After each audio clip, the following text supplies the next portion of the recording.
नमस्कार। खबर नारायणपुर कस्बे से। उद्योग मंत्री ने विकास कार्यों का किया शिलान्यास। उपखंड क्षेत्र की ग्राम पंचायत विजयपुरा में सोमवार को उद्योग एवं देवस्थान मंत्री शकुंतला रावत ने पंचायत भवन का शिलान्यास एवं विकास कार्यों का उद्घाटन किया। इस अवसर पर मुख्य अतिथि शकुंतला रावत का आयोजकों ने माला और चुनरी उड़ाकर भव्य स्वागत किया। कार्यक्रम में अतिथि के रूप में पंचायती राज विभाग संयुक्त सचिव सोनाराम मीणा, थानागाजी प्रधान जयप्रकाश प्रजापत, उप प्रधान रामनिवास चौधरी, पूर्व सरपंच श्याम सिंह तंवर, समाज सेवी हीरालाल ढाबाई आदि जनप्रतिनिधियों का माला और साफा पहनाकर स्वागत किया गया। कार्यक्रम की अध्यक्षता सरपंच मोहनलाल वर्मा ने की।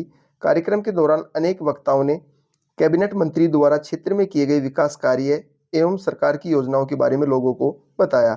वहीं कैबिनेट मंत्री शकुंतला रावत ने कहा कि व्यस्तता के चलते जरूर किसी की शादी, जलवा, धार्मिक कार्यक्रम छूट गए हों, लेकिन मैंने क्षेत्र में विकास कार्यों में कोई कमी नहीं आने दी। मंत्री रावत ने विजयपुरा में युवाओं के लिए खेल स्टेडियम, लीला मंडा में स्कूल को क्रमोन्नत व लाइब्रेरी बनाने की घोषणा की।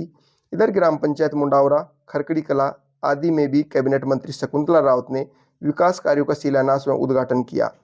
मंच संचालन धर्मवीर सिंह ने किया। इस मौके पर तहसीलदार लोकेश चौधरी, थानागाजी विकास अधिकारी नाहर सिंह, मंडल अध्यक्ष कमलेश प्रजापत, चतरपुरा सरपंच नीरज तोंगरिया, गजेंद्र सिंह, रोशनलाल योगी, देशराज गिराटी, मोतीलाल मीणा सहित बड़ी संख्या में लोग मौजूद रहे। आज का दिन जैसे विजयपुरा, मुंडावरा और खरखड़ी जो विकास के काम हैं एमएलए लेड के, उन सभी के शिलान्यास और उद्घाटन की तारीख रखी थी, क्योंकि मैंने शुरू से ही काम देते जा रहे हैं, लेकिन हमने शिलान्यास और उद्घाटन उनके नहीं करे थे। तो आज वो प्रोग्राम विजयपुरा से शुरू किया है। लगभग जो भी प्रस्ताव सरपंच साहब ने भेजे, शायद 35-40 लाख के लगभग मैंने एमएलए लेड से दिए। बाकी अन्य योजनाओं से भी मैंने पैसा यहाँ पर दिया है, चाहे स्कूल का हो, चाहे पंचायत भवन का पैसा हो, ग्राम पंचायत की जगह का हो। और अभी जो इनकी युवाओं की जो सबसे बड़ी मांग थी कि भाई खेल ग्राउंड होना चाहिए, तो तहसीलदार साहब को बुला लिया। जल्दी ही ग्राम पंचायत में इसका प्रस्ताव लेकर के ये खेल ग्राउंड का पट्टा भी काट देंगे। और एक लाइब्रेरी के लिए बच्चों की मांग है, तो वो भी मैं अभी घोषणा करती हूँ कि जल्दी उसका पैसा जारी कर दिया जाएगा कि इनका लाइब्रेरी भवन भी बन जाएगा। जितने पैसे ये मांगेंगे, सरपंच साहब को मैं कह रही हूँ 10 लाख में बना दोगे आप लाइब्रेरी, लेकिन ये कह रहे हैं कि नहीं साहब और ज़्यादा लगेगा, तो वो भी देंगे। बच्चों की सारी जो युवा पीढ़ी की मांग है कि वो पढ़े लिखे, खेले और अन्य व्यसनों में युवा पीढ़ी भ्रमित नहीं हो। और नारायणपुर के विकास की अगर बात करें तो आप आज से गिनेंगे तो कल हो जाएंगे, कि क्योंकि नारायणपुर एक छोटी सी ग्राम पंचायत थी। आज आप देखेंगे कि सड़कें चौड़ी होना, नवीनीकरण होना, नई सड़कें बनाना, इंटीरियर जो जहां सोच नहीं सकता आदमी, लादुआस जो कि पूरा सैनियों का एक गांव है, वो बोले कि मैडम क्या हमारे भी कभी सड़क बन सकती है, पुल बनाने की आवश्यकता है। मैंने कहा पूरा बन सकता है। और उनके वहाँ पर भी करोड़ों रुपए की सड़क बना करके उनको आने जाने का रास्ता जो बनाया गया है, काली सड़क बनाई गई है पहाड़ों के बीच में से।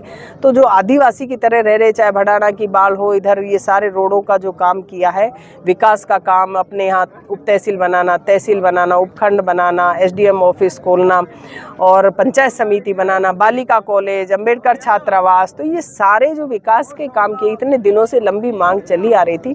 तो एक नारायणपुर बानसूर विधानसभा क्षेत्र को पूरे एक विकास के पथ पे लाकर खड़ा करने का काम किया। मैं सोचती हूँ कि बानसूर मेरा परिवार है। मेरा युवाओं से भी यही निवेदन है कि आप खेल में जाएं, पढ़ाई में पढ़ें, और कोई मांग भी है तो मुझे बताएं, लेकिन गलत व्यसन में नहीं पड़ें, ये निवेदन है।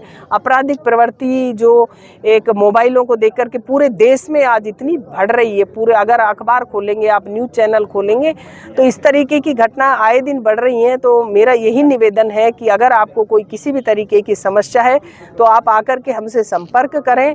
और वोट देने का जो अधिकार है वो तो स्वतंत्र है, वो किसी को भी कोई वोट दे सकता है, लेकिन युवा पीढ़ी भटके नहीं, जाए नहीं, व्यसन में नहीं पड़े, यही मेरा आपके माध्यम से निवेदन है कि अपने पढ़ाई की तरफ ध्यान दें, खेल की तरफ ध्यान दें, आपस में एक सदाचार की तरह। जैसे अभी ये खेल ग्राउंड बनेगा, अभी एक युवाओं ने एक बड़ा गांव की तरफ जैसे एक संगठन बना रखा है, तो वो पूरा उन्होंने साफ सफाई करके एक नया आयाम बांध भी बनाने का काम किया, खेल ग्राउंड भी बनाए। तो ऐसे युवाओं का एक युवक मंडल बने जो कि एक विकास के काम करे, बच्चों को पढ़ाने का काम करे, जिससे कि बच्चों में भी गलत आदत, ये नशीले पदार्थ खाने की, पीने की, दारू बीड़ी सिगरेट की आदत नहीं पड़े। इसलिए ये सरपंच साहब मोहन सजग है, मोतीलाल भी सजग है। तो इन युवाओं से भी मेरा यही निवेदन है कि आप इस चीज़ को बढ़ावा देवें और यहाँ पर जो आप कहेंगे मैं वो काम करने के लिए तैयार। मैडम, अधिसूचना जारी हुई है, 1 महीने हो गए पंचायत समिति, अभी तक पद स्वीकृत और विकास अधिकारी को नहीं लगाया गया, तो कब तक लगा दिया जाएगा? नहीं, जल्दी लगा दिया जाएगा। सारे आप देख रहे हैं कि तहसीलदार बैठ गया, नायब तहसीलदार बैठ गया, एसडीएम बैठ गया, अब बीडीओ बैठ रहा है, तुरंत ही सारे काम होंगे, कोई कमी नहीं छोड़ी जाएगी। और आप पर साड़ी को लेकर भी टिप्पणी की जाती है, लेकिन क्या कहेंगे इस बारे में आप? देखो कौन क्या बोलता है, टाटा की साड़ी देखो वैसे आज तक कोई टाटा की साड़ी बनी हो मुझे तो ध्यान नहीं है। गाड़ी तो जरूर सुनी है मैंने, टाटा की 407 वगैरह। तंज कसते हैं कि टाटा जो उद्योग मंत्री है उनको ये नहीं मालूम कि टाटा क्या क्या प्रोडक्ट बनाती है। नहीं, प्रोडक्ट तो पता है, लेकिन साड़ी के प्रोडक्ट का पता नहीं है। अगर कोई साड़ी भी बनाने की नई फैक्ट्री खुली है या पहले की उन्होंने कहीं खुलवाई होगी तो मुझे जानकारी नहीं है, लेकिन मेरे पास टाटा की साड़ी अभी तक आई नहीं है, मैंने ली नहीं है कि कहाँ मिलती है, कौन सी दुकान पे मिलती है। मैं तो अपने नारायणपुर सेठ जी की दुकान है, वहाँ की सारी साड़ियाँ लेकर के मैं यहाँ से जाती हूँ। नारायणपुर गर्ग साहब की जो शॉप है उसी से ले जाती हूँ और वो पहनती हूँ। या फिर हमारे जो खादी भंडार है, खादी भंडार में अभी 2 अक्टूबर से आप देखेंगे कि छूट मिलेगी 50%, और उसमें आकर के आप सबको भी मैं तो आमंत्रित करती हूँ कि उद्योग मंत्री हूँ तो मेरा खादी भी मेरा डिपार्टमेंट है, उसमें भी बहुत अच्छी साड़ियाँ मिलती हैं, 500 से 1000 तक बहुत अच्छी साड़ियाँ मिलती हैं। और उन्होंने कहा कि मांग कर पहनना, तो बानसूर मेरा परिवार है, वहाँ मांग कर मैं खाना भी खा सकती हूँ, मांग कर मैं पहन भी सकती हूँ, मेरा परिवार है। और बानसूर में मुझे मांगने में कोई शर्म नहीं है, क्योंकि मांगना तो कोई बुरी बात नहीं है। मैं अपने परिवार से ही मांग रही हूँ, अपनी बानसूर से ही तो मांग रही हूँ ना, कहीं बाहर से तो मांग ही नहीं रही हूँ। और शायद देखेंगे पहला चुनाव मैंने 1995 में जिला परिषद का लड़ा था, तो भी मेरा यही लिबास था, आज भी मेरा वही लिबास है। मेरे अंदर अगर बदलाव आया है तो उनकी नज़र में आ सकता है, और वो कुछ भी बोले, वो स्वतंत्र हैं बोलने के लिए। अब क्योंकि बोलना स्वयं विवेक पर निर्भर करता है, कौन क्या बोलता है। मैं तो ईश्वर से दुआ करती हूँ कि वो ऐसे ही बोलते रहें और मैं जीत कर चलती रहूँ। नानपुर से आपने सालवर की रोड पे जो कार्य चल रहा है, उस कार्य पर आपके आने पर ही वो पानी का छिड़काव किया जाता है, ऐसा क्यों? नहीं, मेरे आने पर नहीं, कल तो मैं नहीं थी, कल भी छिड़काव हो रहा था, कल मैं नहीं थी, उसके परसों भी मैं नहीं थी। तो छिड़काव की जब उनको आवश्यकता होती है वर्क के हिसाब से, वो तभी छिड़काव करते हैं। मैं तो इधर से आए, तो अब इधर तो डामरीकरण का काम चल रहा है, तो डामरीकरण का जहाँ काम चल जाता है तो वहाँ तो पानी छिड़कने की आवश्यकता नहीं है। वो तो गांव वाले कहते हैं, क्योंकि कई बार उस मुर्रम को मैंने जैसा ठेकेदार से बात करी, वो बोला मैडम एक बार इसको सुखाने की आवश्यकता पड़ती है, फिर हमें पानी छिड़काव करना पड़ता है, फिर सुखाने की आवश्यकता पड़ती है, लेकिन थोड़े दिन धूल उड़ेगी तो फिर तो पक्का काला रोड बन रहा है, बढ़िया, खुशी होनी चाहिए। अब नारायणपुर में भी लूटपाट और डकैती जैसी घटनाएं हो रही हैं लगातार, इस बारे में क्या कहेंगे? धरना वगैरह भी हुआ था। देखो, धरना मैं ये नहीं मानती किसी समस्या का समाधान है। भाई रात को घटना घटी और दूसरे ही दिन धरने पर बैठ गए, वो उनका विवेक है।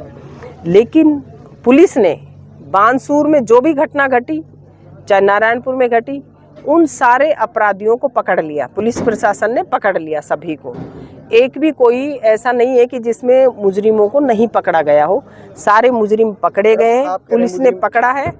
और जो शेष रहते हैं एक साथ कोई पकड़ में नहीं आता, क्योंकि कभी भी जब कोई संगीन जब जुर्म होता है तो एकदम से किसी को पकड़ करके पेश नहीं किया जा सकता, क्योंकि जो आदमी निर्दोष है वो फंसे नहीं और दोषी बचे नहीं। निर्दोष आदमी फंसे नहीं और दोषी बचे नहीं। मेन मुख्य तक जाने के लिए समय चाहिए होता है, जब मुखबरी के जरिए पुलिस प्रशासन की जो उनका जो नेटवर्क है उसके जरिए सही जगह तक पहुंचने के लिए समय चाहिए होता है, और समय आने पर वो उन्होंने पकड़ लिया। और जो रह रहे उनको भी लगभग पकड़ने के स्तर पे ही है, बस घोषणा उनकी वो जो उनको जारी करते हैं वो बाकी है। पुलिस पूरी सजग है, लगी हुई है। जो भी कोई घटना घटती है मैं तो उसकी निंदा करती हूँ। इसीलिए आप सभी के माध्यम से कि युवा पीढ़ी भटके नहीं।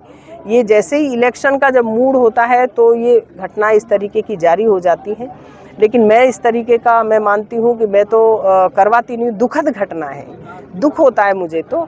बाकी तो ये आजकल जो देखें तो अगर देखा जाए तो अखबार और न्यूज़ चैनल खोलेंगे तो पूरे इंडिया में ही इस तरीके की ये घटनाएं घट रही हैं, लेकिन ये दुखद घटना है, ऐसा नहीं होना चाहिए। हमारा प्रयास रहेगा, पुलिस प्रशासन का प्रयास रहेगा कि कोई इस तरीके की घटनाएं नहीं घटे। मैडम, जिन आरोपियों को पुलिस ने पकड़ा है, जनसभा भी हुई थी, लोगों के गले नहीं उतर रही कि ये लोग इस तरीके से कर सकते हैं, इस बारे में क्या कहेंगे?